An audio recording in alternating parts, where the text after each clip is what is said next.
السلام علیکم، دس از Abdul Rahman, welcome back. آج کی مارکیٹ کو دیکھتے ہیں۔ مارکیٹ کی پرفارمنس آج کیسی رہی اور پچھلے کچھ 2-3 دن سے کیسی ہے۔ جس طرح سے ہم دیکھ رہے ہیں کہ مارکیٹ ایک رینج باؤنڈ پوزیشن میں ہی کام کر رہی ہے۔ ہماری جو اسٹریٹجی ہے وہ واضح ہے، اور کل کے دن کی ویڈیو میں نے اپلوڈ نہیں کی تھی، اس کی بیس یہی تھی کہ مارکیٹ جو ہے اسی رینج میں کام کر رہی ہے، نہ تو ایک اپ سائڈ کی کوئی ڈائریکشن ابھی تک مارکیٹ نے لی ہے، نہ ڈاؤن سائڈ لی ہے۔ تو کل ایک امپورٹنٹ ڈیسیجن بھی تھا سپریم کورٹ کا، تو اس کی وجہ سے بھی جو ہے ڈیلے کیا، تو کورٹ کا جو فیصلہ تھا وہ کافی لیٹ ہو گیا، تو جس کی وجہ سے کل کی جو ہے ویلاگ وہ بھی شیئر نہیں کر پایا ہم۔ اینڈ جب تک کہ ایک ہی رینج میں مارکیٹ کام کر رہی ہے، ٹھیک ہے، اور میں نے رینج بھی آپ کو بتا دی ہے کہ نیچے جو ہے 39,400 ہے، اوپر اس کا 40,200 ہے۔ یہ ایک اس کی رینج ہے جس میں چھوٹے سے ٹائم فیکٹر کے اندر، چھوٹی سی ایک رینج کے اندر یہ کنسولیڈیٹ ہو رہی ہے، ٹھیک ہے۔ اب اس میں جس طرح سے اوپر کی طرف آتا ہے اس کا بریک آؤٹ، تو یہ جو ڈاؤن سائڈ اس کا جو لو لگا ہے ریسنٹ 39,541 والا، یہاں سے پھر اپورڈ جو کریکشن ہے وہ پھر دیکھا جائے گا کہ اپورڈ کریکشن میں کیا مارکیٹ سسٹین کر پا رہی ہے یا نہیں کر پا رہی ہے، تو اس کے مطابق پھر اپورڈ کریکشن کو اسٹرانگ یا ویک جو ہے نا اس حساب سے پھر دیکھیں گے اور اس کے اوپر کے لیول شیئر کریں گے۔ لیکن اگر تو یہ اسی طرح سے ہی کنٹینیو کرتی ہے، اچھا میں ایک اور چیز بتا دوں، جو سینٹیمنٹ ہیں پورے براڈ پوائنٹ آف ویو سے دیکھ رہے ہیں کہ سینٹیمنٹس تھوڑے سے جو ہے مارکیٹ کو ڈاؤن سائڈ لے جانے کی کوشش کر رہے ہیں۔ ایک تو وجہ یہ بھی ہے کہ آپ دیکھ رہے ہیں جو غیر یقینی حالات ہیں کنٹری کے اندر، سیاسی اور پولیٹیکل ایشوز کے اوپر ہم دیکھ رہے ہیں، ان کو اگر ہم دیکھیں، اس کے ساتھ جو روپیہ ڈی اسٹیبلائزڈ ہو رہا ہے، ٹھیک ہے، اور ڈالر جس طرح سے آگے بڑھتا جا رہا ہے، آج ڈالر تقریباً 6-6.5 روپے، ٹھیک ہے نا، اوپر گیا ہے، تو یہ بہت بڑا گیپ ہے، یہ کوئی عام بات نہیں ہے۔ اگر ایک دن میں ڈالر 1-1.5 روپیہ بھی اوپر جاتا ہے تو بہت بڑا گیپ بنتا ہے، بہت بڑا فرق پڑتا ہے اکانومی کے اوپر، اور یہ تو 6-6 روپے 7-7 روپے اگر اس طرح سے بڑھنے لگ گیا تو یہ حالات تو پھر کنٹرول سے باہر ہیں، ٹھیک ہے نا۔ اس میں سامنے جو نظر آ رہا ہے پھر وہ پیچھے اس کے بیک پر جو ہے نا وہ اصل حقیقت نہیں ہے۔ جو سامنے تو ہمیں یہ دیکھنے کو مل رہا ہے کہ مارکیٹ جو ہے یہاں پر اس رینج میں کام کر رہی ہے، لیکن دراصل پھر یہ حقیقت نہیں ہے، اس کے بیک پر پھر جو ہے وہ کافی زیادہ ویکنیس ہے، ٹھیک ہے۔ اب میں اوورال سینٹیمنٹ کی بات کروں مارکیٹ کے سینٹیمنٹ یہ بتا رہے ہیں کہ مارکیٹ ڈپ لینے کی کوشش کر رہی ہے، بٹ اسے کیوں اس وقت یہاں پر ایک رینج میں چلایا جا رہا ہے، یہ بھی ایک سوالیہ نشان ہے۔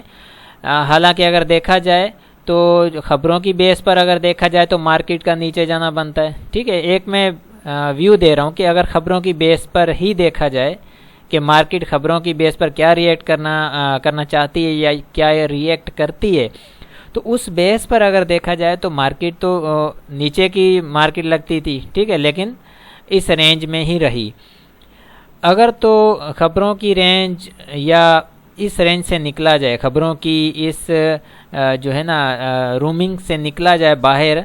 تو ہم دیکھ رہے ہیں کہ ڈالر یہ اکانومیکلی جو کنڈیشنز ہیں یہ تو ویسے ہی ویکر میں جا رہی ہیں، ہم دیکھ رہے ہیں۔ ٹیکنیکلی بھی دیکھا جائے تو کچھ پوائنٹس نیچے کے بنتے ہیں، وہ مارکیٹ نکالنا چاہ رہی ہے، تو اب اسی رینج کو ہم دیکھیں گے آگے، کیونکہ اس رینج سے جیسے نکلتی ہے ڈاؤن سائڈ یا اپ سائڈ، تو پھر آگے اس پر ہم ڈیپلی جو ہے آپ کے ساتھ مزید اس کو ریفائن کریں گے۔ بس یہاں تک ریزسٹنس اور سپورٹ کو آپ ساتھ لے کر آگے چلیں، اور آر ایس آئی بھی اسی طرح سے پرائز کے ساتھ سائڈ میں چل رہا ہے۔ والیوم بھی کم لگ رہے ہیں آج کل، والیوم میں کچھ اچھی موومنٹ نہیں ہے، کوئی اچھا اس کے اندر جو ہے وہ بائی سائڈ سے نہیں آ رہا کوئی رجحان، نہ تو کوئی ڈاؤن سائڈ سے آ رہا ہے، تو رینج میں ہے، والیوم بھی رینج میں 68 ملین کے والیوم ہے، کل کے آج کے 65 کے ہیں، تو ایک ہی رینج آ رہی ہے فی الحال تو، ٹھیک ہے۔ تو یہاں اگر ہم ڈیٹا کمپیریزن رپورٹ کو ابھی دیکھتے ہیں تو اس رپورٹ کے اکارڈنگ تو یہی ہے کہ مارکیٹ میں سیمنٹ سیکٹر آدھا پازیٹیو آدھا نیگیٹو، اسٹیل جو ہے پورا پازیٹیو رہا ہے آج، engineering sector, auto sector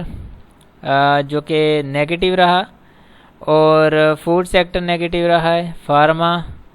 negative positive یہ بھی رینج میں رہا ہے کافی، ٹیکنالوجی سیکٹر پازیٹیو رہا ہے، انرجی سیکٹر نیگیٹو،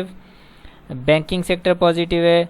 مسلینیس میں رینج باؤنڈ ہے، ٹھیک ہے، اور ٹیکسٹائل بھی اسی طرح سے۔ جو سینٹیمنٹ ہمیں ملے ہیں کہ پورے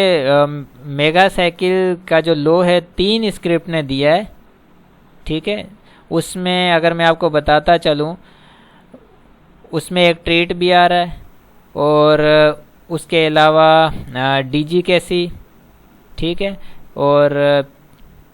ایچ کار آئی تھنک یہ بھی ہے جس نے میگا سائیکل کا نیو لو دیا ہے۔ جیسے کہ فار ایگزامپل اگر میں یہ بات کروں کہ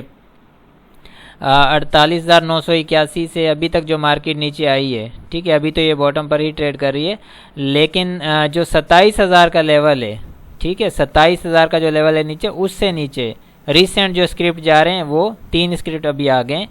تو یہ بھی ایک اچھی انڈیکیشن نہیں ہے، یہ بھی یہی بتا رہی ہے کہ مارکیٹ میں ابھی کچھ تھوڑی بہت کسر باقی ہے، اور وہ وقت کے ساتھ ساتھ امپروو ہو جائے گی۔ جی اس کو میں وائنڈ اپ کروں گا اس طرح سے کہ مارکیٹ ابھی رینج باؤنڈ میں ہے، جو ہم نے اسٹریٹجی رکھی ہوئی ہے اسی کے اوپر فی الحال چل رہے ہیں، کیونکہ نہ تو اس نے کوئی موو اپ سائڈ لیا نہ ڈاؤن سائڈ لیا، ایک رینج میں، تو اسی کو آگے دیکھتے ہیں، اور یہ آگے کیا پرفارم کرنا چاہ رہی ہے اور آگے حالات اس کو کس طرح لے جانا چاہتے ہیں، پھر اس کے بعد آگے ہم مزید اس کے اوپر ڈسکس کر سکیں گے، ٹھیک ہے۔ انشاءاللہ ملتے ہیں نیکسٹ ویڈیو میں، اپنا بہت سارا خیال رکھیں، اللہ حافظ۔